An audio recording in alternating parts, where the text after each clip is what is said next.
नमस्कार, आप देख रहे हैं रियल टुडे। मैं अंजना। आज के मुख्य समाचारों में बात करेंगे, मगर मुख्य समाचारों की ओर बढ़ने से पहले एक नजर सुर्खियों पर। देश के कई राज्यों में अनोखी तरह से मनाया जाता है दशहरा सेलिब्रेशन देखने विदेशों से आते हैं सैलानी। तमिलनाडु के तिरुवन्नामलाई में भीषण सड़क हादसा, कार और बस की टक्कर में कई लोगों की मौत। सुप्रीम कोर्ट में अपने खिलाफ टिप्पणियां हटवाने पहुंचे गुवाहाटी हाई कोर्ट के जज, जाने क्या है पूरा मामला। पीएम मोदी से मिले आईएईए निदेशक मारियानो ग्रोसी, भारत को बताया जिम्मेदार परमाणु शक्ति। घरेलू ऐलान, सर्दियों में 8% ज्यादा उड़ानें करेगी संचालित, डीजीसीए ने शीतकालीन कार्यक्रम को दी मंजूरी। ये तो थी सुर्खियां, अब चलते हैं बड़ी खबरों की ओर। असत्य पर सत्य की जीत का प्रतीक दशहरे का त्योहार पूरे देश में धूमधाम से मनाया जा रहा है।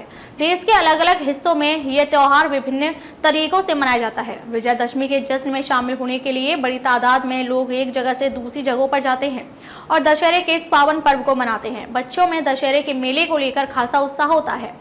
9 दिनों की रामलीला के आयोजन के बाद दशमी के दिन दशहरा मनाया जाता है।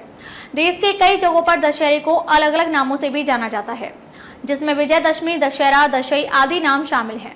दशहरा हर साल नवरात्रि के अंत में मनाया जाता है। देश के इन बहुचर्चित जगहों पर दशहरे का त्योहार कैसे मनाते हैं, आइए जानते हैं। तमिलनाडु के तिरुवन्नामलाई में भीषण सड़क हादसा सामने आया है। सूत्रों के अनुसार कार और बस की भीषण टक्कर में कई लोगों की मौत हो गई है। जानकारी के अनुसार यह हादसा देर रात तमिलनाडु के तिरुवन्नामलाई में हुआ। बताया जा रहा है कि एक कार की सरकारी बस के साथ जोरदार टक्कर हो गई। इस हादसे में कई लोगों की मौत की आशंका है। बेहद असामान्य मामले में गुवाहाटी हाई कोर्ट के एक वर्तमान जज ने अपने विरुद्ध की गई अपमानजनक टिप्पणियों को हटवाने के लिए सुप्रीम कोर्ट में याचिका दाखिल की है। हाई कोर्ट की पीठ ने उनके विरुद्ध ये टिप्पणियां आतंकवाद से जुड़े उस मामले में की थी जिसमें उन्होंने एनआईए कोर्ट के विशेष न्यायाधीश के तौर पर फैसला सुनाया था। जस्टिस एस बोपन्ना और जस्टिस पीएस नरसिम्हा की पीठ ने जज की याचिका पर सुनवाई करने पर सहमति व्यक्त की और एनआईए को नोटिस जारी किया। शीर्ष अदालत ने याचिकाकर्ता जज की पहचान उजागर किए बिना मामले की सूचीबद्ध करने की अनुमति दे दी। पीठ ने 10 अक्टूबर के अपने आदेश के मामले को सुनवाई के लिए 10 नवंबर को सूचीबद्ध किया है। अधिवक्ता सोमनाथ शर्मा के जरिए दाखिल याचिका में जज ने 11 अगस्त के हाईकोर्ट के आदेश में अपने विरुद्ध की गई कुछ अपमानजनक टिप्पणियों को हटाने की मांग की है। हाईकोर्ट ने ऐसे कई लोगों को बरी कर दिया था जिन्हें पूर्व में विशेष एनआईए अदालत ने 22 मई 2017 को आईपीसी, यूएपीए और शस्त्र अधिनियम के विभिन्न प्रावधानों के तहत दोषी ठहराया था। अंतर्राष्ट्रीय परमाणु ऊर्जा एजेंसी यानी आईएईए के महानिदेशक राफेल मारियानो ग्रोसी ने सोमवार को प्रधानमंत्री नरेंद्र मोदी से मुलाकात की। इस दौरान पीएम मोदी ने शांति और विकास के लिए परमाणु ऊर्जा के सुरक्षित उपयोग की भारत की प्रतिबद्धता जताई। प्रधानमंत्री कार्यालय यानी पीएमओ की ओर से जारी बयान में कहा गया कि ग्रोसी ने जिम्मेदार परमाणु शक्ति के रूप में भारत के बेमिसाल रिकॉर्ड की सराहना की। उन्होंने परमाणु विज्ञान और प्रौद्योगिकी में देश की प्रगति की भी प्रशंसा की। बैठक में पीएम मोदी ने पर्यावरण के अनुकूल परमाणु ऊर्जा उत्पादन क्षमता की हिस्सेदारी बढ़ाने के भारत के महत्वाकांक्षी लक्ष्यों को ग्रोसी के साथ साझा किया।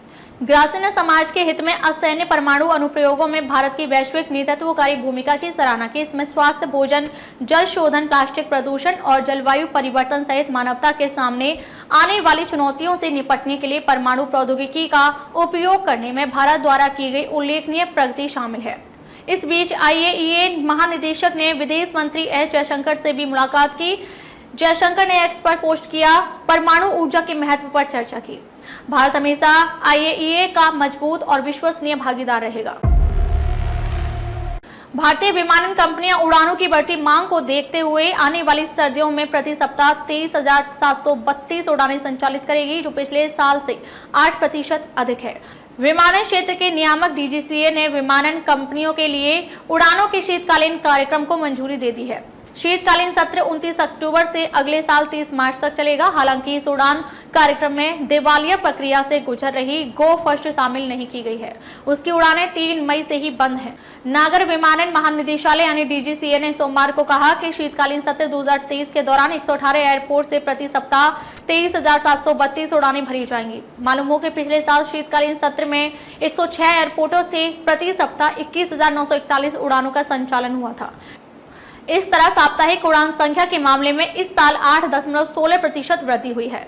ग्रीष्मकालीन सत्र 2023 में देश के 110 हवाई अड्डों से 22,907 साप्ताहिक उड़ानें संचालित हो रही थी। शीतकालीन उड्डयन सत्र में सबसे ज्यादा 13,109 घरेलू उड़ानें इंडिगो संचालित करेगी, जो सालाना आधार पर 30.8% अधिक है। वहीं एयर इंडिया सालाना आधार पर 18.94% ज्यादा 2,367 उड़ानें संचालित करेगी। कैसे लगे समाचार कमेंट करके जरूर बताएं। वीडियो पसंद आया हो तो लाइक कीजिए। देश और दुनिया की बड़ी खबर के साथ अपडेट रहने के लिए चैनल को सब्सक्राइब करें। अब तक के लिए बस इतना ही, फिर मिलते हैं कुछ ऐसे ही बड़ी खबरों के साथ। तब तक के लिए नमस्कार और देखते रहिए रियल टुडे।